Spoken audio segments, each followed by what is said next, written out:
លោកពូគឺជាអតីតវីរៈកងទ័ពខ្មែរចំនួនខ្មែរក្រហមជើងនេះគឺពិការនៅក្នុងសមរភូមិហើយសូម្បីតែជើងឆ្វេងនៃស្វិតនេះក៏មានកំទេចគ្រាប់នៅក្នុងនោះនៅឡើយលោកពូបានភៀសសឹក3ទៅ4ដងហើយក្រោយពេលដែលមានសៀមឆ្លៀនពីនេះពេលបច្ចុប្បន្ននេះលោកពូគាត់បានរៀបរាប់ថាបើសិនជាជើងគាត់នៅល្អទាំងពីរគាត់មិនខ្លាចនោះទេក្នុងការចូលបម្រើជាតិបម្រើរាជរដ្ឋាភិបាលបូជាជីវិតជូនជាតិតែម្ដងថ្ងៃនេះខ្ញុំបានមកអមដំណើរជាមួយនឹង Boostrong ក្នុងយុទ្ធនាការធ្វើម្ហូបជូនបងប្អូនជនភៀសសឹកបាទខ្ញុំបានឃើញលោកពូក្នុងអង្គុយក្នុងតង់ទៅម៉េះទៅម៉ោចសួរនាំគាត់ទៅគឺគាត់ពិការទាំងប្តីទាំងប្រពន្ធហើយប្រពន្ធរបស់គាត់គឺបានឈររងចាំដើម្បីទទួលបានម្ហូបដែលខាង Boostrong រៀបចំខ្ញុំពិតជាអរគុណ Boostrong ហើយក៏សង្ហេសង្ហោជាមួយនឹងការរៀបរាប់របស់លោកពូមែនតើដូច្នេះបងប្អូនបាទមកស្ដាប់ពាក្យពេចន៍របស់តាហ៊ានជើងចាស់របស់យើងបន្តិចមកហើយក៏ចូលរួមលើកទឹកចិត្តទៅកាន់គាត់ផងដែរនេះបងប្អូននេះបាទលោកពូបាទជំរាបសួរលោកពូបាទលោកពូខ្ញុំមកឃើញលោកពូដូចទឹមនេះឃើញតង់នេះទៅនេះអង្គការថ្ងៃបដ ாய் បាទនេះដេញPMគេមកបានជួយបានតង់នេះហើយទិញកូនឈើយកមកនេះហើយខ្ញុំពិការទាំងប្តីទាំងប្រពន្ធពិការទាំងប្តីទាំងប្រពន្ធពូបាទអូមូលហេតុអីបានពិការទាំងប្តីទាំងប្រពន្ធដែរលោកពូប្រពន្ធខ្ញុំពិការទាំងកំណើតប៉ុន្តែគាត់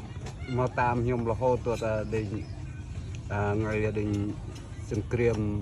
ជាមួយខ្មែរក្រហមហ្នឹងគាត់មកតាមខ្ញុំរហូតអូតាមភៀសសឹកក្នុងមួយក៏ការនោះលោកពូជាអតីតទាហានជាអីខ្ញុំអតីតទាហានអូជាអតីតទាហានបាទប៉ុន្តែគាត់តាមខ្ញុំក្នុងទាហាននឹងទោះបីខ្ញុំទៅកងពលណាគេដូរទៅកងពលណាទៅអង្គទីតាំងសមរភូមិណាឯណាបាទវិរៈទៅខាងវិរៈណាក៏ពលខ្ញុំតាមរហូតចុះជើងរបស់លោកពូវិញតើរបួសរសាយគេដែរពិការរសាយពិការដោយសារមីនអូជន់មីននៅក្នុងសមរភូមិហ្នឹងលោកនេះអូបាទសឹងតែទាំងសងខាងអូស្នាមច្រើនលោកពូបាទត្រូវច្រើនកន្លែងឃើញបែងនៅទាំងអស់អូបំបែងនៅក្នុងខ្លួនបាទនៅក្នុងខ្លួនអូលោកពូមូលហេតុបើអត់យកបំបែងចេញវាប៉ះពាល់វាអត់ទេពីត្បូងមកបអស់នេះអីវានៅជាប់ជាមួយឆ្អឹងនៅឆ្កងនេះបាទបើនេះវាទៅមិនដែតឡើងកាលពីពេលគេវះមកវាអត់ទាន់ឃើញបាទដល់ពេលវាដែតឡើងបានទៅឃើញបាទប៉ុន្តែអាចធ្វើទុកធ្វើអីទេអត់អីទេខ្ញុំអត់អីទេអញ្ចឹងក៏ទុកបំបែងក្នុងខ្លួនតែម្ដងបាទនៅនឹងទៅខ្ញុំដើរកាត់ដោយសារតែខាង Boostrong គេមានកម្មវិធីយុទ្ធនាការរបស់គេគឺរៀបចំធ្វើម្ហូបជូនបងប្អូនជនពិសេសខ្ញុំដើរមកមើលស្ថានភាពមុនស្រាប់ឃើញលោកពូអង្គុយស្ងេស្ងល់ឃើញដាំបាយនៅខាងក្រោយមានម្ហូបមានអីនៅលោកពូបាទខ្ញុំនៅទេឥឡូវប្រពន្ធមិនថាទៅថា Boostrong គេដើរចែកម្ហូបចែកអីហ្នឹងក៏ទៅយកមានដូចឃើញបងចុងភៅស្ម័គ្រចិត្តយើងថ្ងៃនេះមកច្រើនក្រុមមានកកោផងមកជួគ្រឿងផងបាទហើយលោកពូមកស្នាក់នៅរើមកដល់ទីនេះប្រហែលថ្ងៃលោកពូខ្ញុំមកតាំងពីថ្ងៃទី8តាំងពីវាវាយភ្លាមហ្នឹងខ្ញុំមកកាត់គ្រាប់កាត់អីមកបានអត់មានបានអីទេបានខោអាវមកចកេះហ្នឹងមានទេមុងភួយនេះគេឲ្យមកតាមក្រោយទេអូអានេះជាអំណោយជាសពជនតាមអីអត់ទេមិនណោយទេដូចថាអ្នកស្រុកអ្នកភូមិអញ្ចឹងគេឃើញគាត់ចែកគ្នាតែម្ដងទៅគេឲ្យមកតាមក្រោយទេអញ្ចឹងពូមកហ្នឹងដល់តែលឺគ្រាប់គេផ្ទុះឲ្យបើចេញមកដែរបាទខ្ញុំមកតែមកខ្លួនគាត់ជាមួយប្រពន្ធខ្ញុំហ្នឹងហើយមកទៅអោនគ្រាប់ស្អីខ្លះហ្នឹងពូអីម្សិលមិញហ្នឹងក៏មានអីទូទស្សន៍ TTN ក៏មកសម្ភាសខ្ញុំចឹងដែរអូគេសម្ភាសលោកពូដែរបាទគេមកសម្ភាសខ្ញុំផលលំបាកមែនតើឃើញថាលោកពូជាអតីតទាហានរហូតតតែបានពិការភាពក៏ដោយសារតាហ៊ានយើងការពារទឹកដីឥ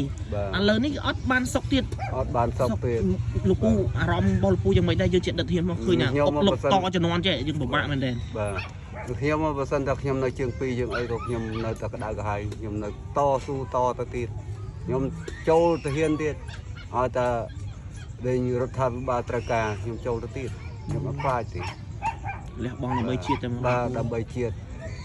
កាលពីមុនខ្ញុំថាយើងវាយខ្មែរនឹងខ្មែរគ្នាឯងនេះបាទឥឡូវយើងខ្មែរគ្នាឯងតែពួកអាខ្មែរវាភ្លើខ្មែរពួកអាខ្មែរវិរិននឹងវាអត់ដឹងតែខ្មែរបាទវាអត់ដឹងថាខ្មែរទេវាវាយខ្មែរនឹងខ្មែរនឹងស៊ីមវានៅតែក្រោយទេវាជាយើងមកនៅតែពីមុខ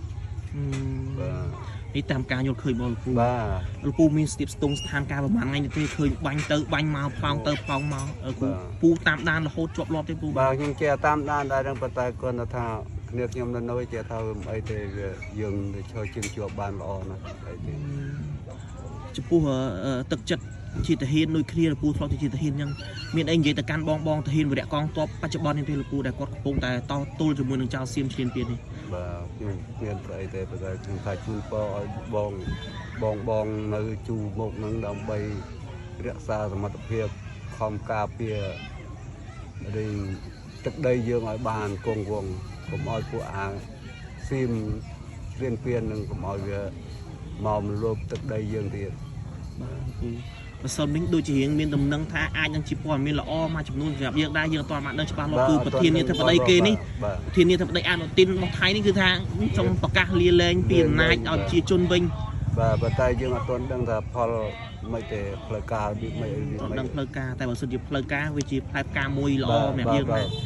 បាទជាក់ស្ដែងយើងត្រូវការសន្តិភាពបាទបាទហើយលពូស្មាននេះយើងមិនលៃលកទៅយកមកហូបពីប៊ូស្រង់ហ្នឹងលពូបាទប្រពន្ធទៅហើយប្រពន្ធគាត់ពិការដៃមួយជាងត្រឹមនេះគាត់ពិការដៃឆ្វេងចឹងនៅផ្ទះនៅអីវាយបានលពូនៅច្រើនខ្ញុំនៅច្រើននៅផ្ទះនឹងឬមានអ្នកខ្លះមានអ្នកដេញអ្នកខ្លះគេនៅនោះគេបានគោះបានយកដូចជាស្រូវដូចជាស្អីទៅគេយកចេញមកអស់នេះបាទគេអ្នកលួចតគ្នាទៀតអូមានអ្នកលួចទៀតបាទអ្នកលួចតសន្តិខ្វះខាតឆ្លៀតឱកាសយើងអត់នៅលួចយករបស់យើងទៅបដ ாய் សង្ឃឹមថាអាជ្ញាធរនៅការពីគាត់ត្រួតពិនិត្យបន្ថែមបាទខ្ញុំឲ្យអាជ្ញាធរឲ្យជួយមើលជួយអីការខុសត្រូវនៅលេងជាដែរនោះផងបាទចាំមើលសុខសុវត្ថិភាពយើងទៅវិញសុំតែបើកមកមានរបស់របរប្រើប្រាស់គ្រប់គ្រាន់កុំឲ្យចំណាយថវិកាទៅទិញនេះទិញនោះទៀតខាតច្រើនមែនទេខ្ញុំពីមុនមកអត់ទាន់មានអីនោះខ្ញុំបាំងតែកូនភួយនោះមួយទេដល់ពេលជាវាយនេះមេ PM គាត់ដើរមកឃើញក៏គាត់ជួយឲ្យ200,000ខ្ញុំរត់ទៅទិញនេះកូនឈើទូចនេះយកមកឲ្យតង់នេះបានមួយខ្ញុំដាក់បដោះអសនទៅដើម្បីផ្លែកលូមាន